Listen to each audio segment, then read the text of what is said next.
እግዚአብሔር እንዴት ይፈርዳል? አንድ ግብፃዊ መነኩሴ ለገዳም መርጃ የእጃቸውን ስራ የሆኑትን ቅርጫቶች ሊሸጡ ወደ እስክንድሪያ ለመጓዝ በጠዋት ተነሱ። በመንገድ ላይ ታዲያ ትልቅ የቀብር ስነስርዓት ለማድረግ የሚጓዝ ህዝብ ገጠማቸው። ሟቹ ዝነኛ አረማዊ ገዢ ሲሆን በዘመነ ሰማዕታት በሺዎች የሚቆጠሩ ክርስቲያኖችን የገደለ ሰው ነበር።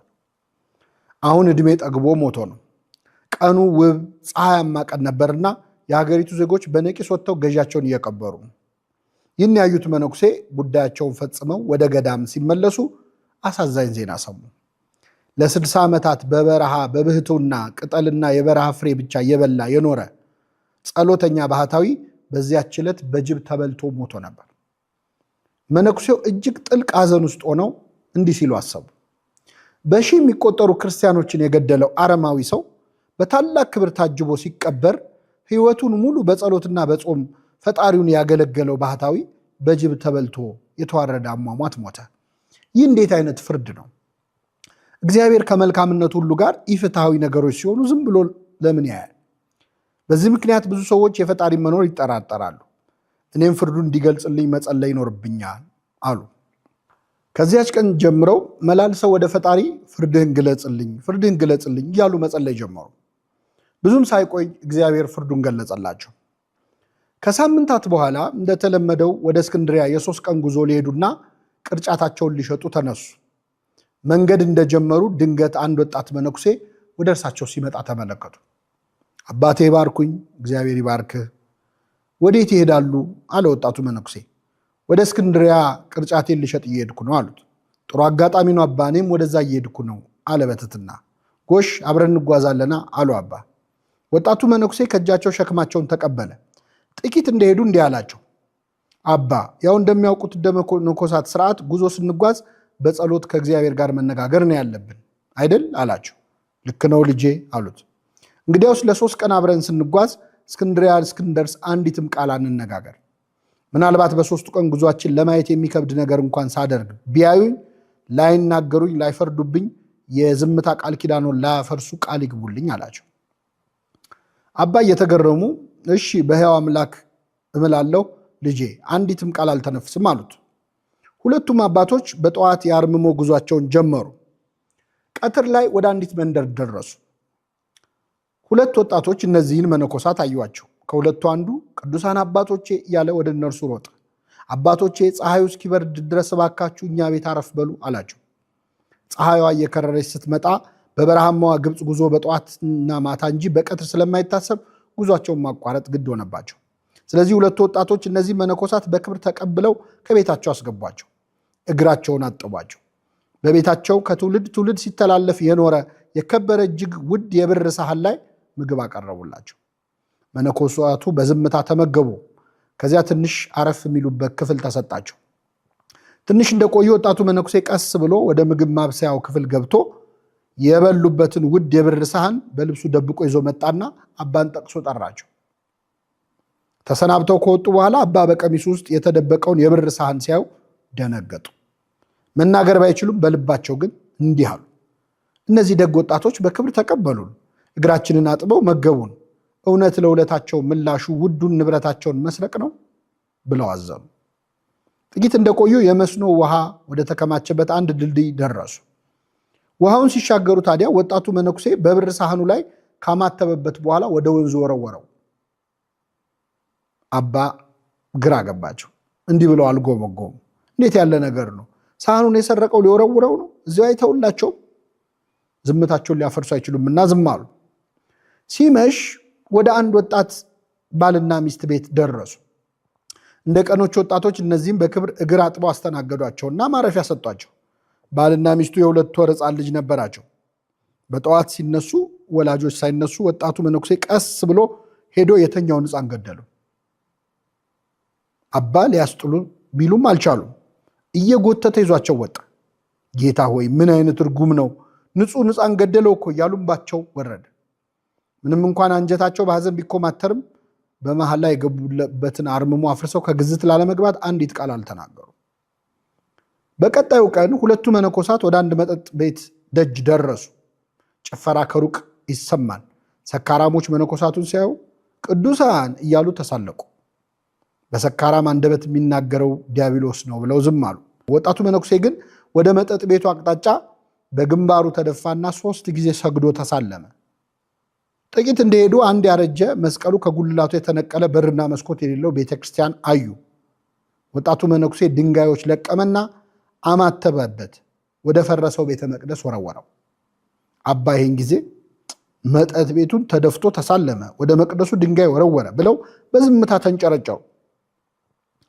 አሁን 3ኛው ቀን ደረሰ። በጠዋቱ ወደ አንድ በሸምበቆ የተሰራ ቤት ደረሱ። እናታቸው የሞተችባቸውና በአጎታቸው እርዳታ ብቻ የሚኖሩ 5 ሕፃናት ተቀምጠው ያለቅሳሉ። አባ በርኅራኄ ለሕፃናቱ ምግብ ሰጧቸው። እሳቸው ከሕፃናቱ ጋር ሲነጋገሩ ወጣቱ መነኩሴ ደግሞ የሸምበቆውን ቤት በእሳት እያያያዘ ነበር። ሕፃናቱ ከሚነደው ቤት ሮጠው አመለጡ። ይህን ነፍሰ ገዳይ እስከ መች ታገሰዋለሁ ሲሉ የቆዩት አባ እስክንድርያ ደርሰዋልና በምሬት መናገር ጀመሩ። እስኪ ንገረኝ፣ ከዚህ በኋላ ዝም ልልህ አልችልም። መልስልኝ፣ አንተ ሰው ነህ ወይስ ሰይጣን ነህ? ምን ነው አባ፣ ምን አጠፋው? አለ መነኩሴው። በዚህ 3 ቀን ውስጥ ምን ያላጠፋው ነገር አለ? በበረሃ ክብረው የተቀበሉንን ሰዎች የብር ሳህን ሰርቀ ወንዝ ውስጥ አልጨመርክም? እነርሱም መነኮሳት በቤታችን ተቀብለን ሰርቀውን ሄዱ እያሉ ይሆናል። ይህን መነኩሴው መለሰ። አባ ትልቅ ነገር እኮ ነው ያደረግኩላቸው። ያቀረቡልን የብር ሳህን ቅድመ አያታቸው ከጥንታዊ ቤተ መቅደስ የሰረቀው ጻሕል የቅዱስ ቁርባን ማቅረቢያ ነበር። መላው ቤተሰብ ይህን ሳያውቅ በዛ ቤት በብዙ ዘመን ሲቀባበሉት ነበር። በላዩ ላይ በላቲን ቋንቋ ይህ ጻሕል ለቅዱስ ኒቆላዎስ ቤተክርስቲያን የተሰጠ ነው የሚል ጽሑፍ አለበት። በዚህ ምክንያት ያንን ቅዱስ ንዋይ የሚጠቀሙ ሁሉ እስካልተመለሰ ድረስ በእግዚአብሔር ላይ ድፍረት ይሆንባቸዋል። የሞቱት ወላጆቻቸውም በዚያ ቅዱስ ንዋይ የተነሳ ነፍሳቸው ትታወካለች። እነዚያም ወጣቶች በጻሕሉ እኛን በማስተናገዳቸው ነፍሳቸው እንዳትጎዳ አዘንኩላቸው። ስለዚህ ሰረኳቸው። የሰረኩት ፈልጌ አይደለምና ውሃ ውስጥ ወረወርኩት። በማግስቱ የደብሩ ዘበኛ ሊታጠብ ወደ ውሃው ይመጣል። በውሃ ውስጥም ሳህኑን ያገኘዋል። የላቲን ቋንቋ ስለሚያውቅ የተጻፈውን ያነበዋል። ወስዶም ለካህኑ ይሰጠዋል። ጻሕሉ ከብሮ ድጋሚ ሲቀደስበት የሞቱትም ያርፋሉ፣ የቆሙትም ከጥፋት ይድናሉ አላቸው። አባ ተደነቁ። እሺ ሕፃኑንስ የገደልከው ለመልካም ብለህ ነው? አባ የእግዚአብሔርን ፍርድ አይመዝኑ። ሕፃኑ የተጸነሰው በኃጢአት ነው። ለወደፊት ደግሞ እጅግ ጨካኝ ወንጀለኛ ሆኖ ወላጆቹን የሚገድል ብዙ የሚያሰቃይ ነው። ስለዚህ ልጁን በመግደሌ 3 መልካም ነገር አደረግኩ። ሕፃኑ ከንጽህናው ጋር ወደ ሰማይ እንዲሄድ አረኩት። ወላጆቹም በልጃቸው እጅ ከመሞት አዳንኳቸው። በዚህ ልጅ ሐዘን ምክንያት ወላጆቹ ልባቸው በመሰበሩ የቀደመ ኃጢአታቸው ይቅር ይባልላቸዋል። እሺ መጠጥ ቤት ደጃፍ ላይ ሰገድከውስ ምን ነክቶህ ነው? 3 ሰዎች በዚያ መጠጥ ቤት ውስጥ ሆነው የፈረሰውን የከተማችንን ቤተክርስቲያን እንዴት እንስራ እያሉ እየተጨነቁ እየተነጋገሩ ነበር። ምንም እንኳን የተሰበሰቡበት ቦታ መጥፎ ቢሆንም በልባቸው ያለው ሐሳብ ቅን ስለሆነ እግዚአብሔር እንዲረዳቸው ወድቄ ሰግጄ ለመንኩት። ታዲያ ወደ ፈረሰው ቤተ መቅደስ ስለምን ድንጋይ ወረወርክ? በፈረሰው መቅደስ ላይ የተሳለቁ አጋንንት ሲጨፍሩ አየሁ። በመስቀል ምልክት አማትቤ ድንጋይ ወረወርኩ። በዚያ ምክንያት አጋንንቱ በነው ሸሹ አለ መነኩሴው። አባ ቀጠሉ። የነዛን የሙት ልጅ የሆኑ ሕፃናት ቤት ስለምን አቃጠልክ? እነዚያ ሕፃናት እንደሚያውቁት ወላጆቻቸው ሞተውባቸዋል። የቀራቸው ንብረት ቤቱ ብቻ ነው። ቅድመ አያቶቻቸው የቀበሩት እጅግ ብዙ ሀብት ግን ከዚያ ቤት በታች አለ። ከቃጠለው በኋላ በቀረው ክፍል ለማደር ልጆች ሲገቡ የቀረውን ሀብት ያገኙታል። በቤተ ክርስቲያን ጠባቂነት ለሚያገለግል አጎታቸው ሄደው ይነግሩታል። በረሃብ መሞታቸው ቀርቶ በጥሩ ሁኔታ ያድጋሉ አለ መነኩሴው። አባ ምንም እንኳን ነገሩ ቢያስደንቃቸውም አንድ ወጣት መነኩሴ ይህን ሁሉ እንዴት ሊያውቅ ይችላል የሚል ጥርጣሬ ያደረባቸውና አንተ ማነህ አሉት። የእኔ ማንነት ይቆይና እርሶ በዚህ ሰሞን መላልሰው ፈጣሪን የጠየቁት ነገር ካለ ይጠይቁኝ ይንገሩኝ አላቸው። እኔማ እግዚአብሔር ወይ ፍርድህን አሳየኝ ብዬ በምድር ላይ ስለሚደረጉ ኢፍትሐዊ ነገሮች ጠይቄው ነበር አሉት። እግዚአብሔር ሰማይ ከምድር እንደሚርቅ መንገዴ ከመንገዳችሁ ሐሳቤም ከሐሳባችሁ የራቀ ነው ብሏልና ፍርዱ አይመረመርም። ለመላእክት እንኳን ያልተገለጸውን የእግዚአብሔር ፍርድ እንዴት እርሶ በሰው አቅም ሊመረምሩ ይፈልጋሉ? ጸሎቶን ሰምቶ እግዚአብሔር ያዩትን ሁሉ እንዳደርግና ፈቃዱን እንዳሳየት ላከኝ አላቸው። ቅዱስ ዑራኤል ለዕዝራ እንዲህ አለው፣ የምትፈርስ የምትበሰብስ አንተ የማይፈርስ የማይበሰብስ የሕያው እግዚአብሔር ፍርዱን ልትመረምር አትችልም።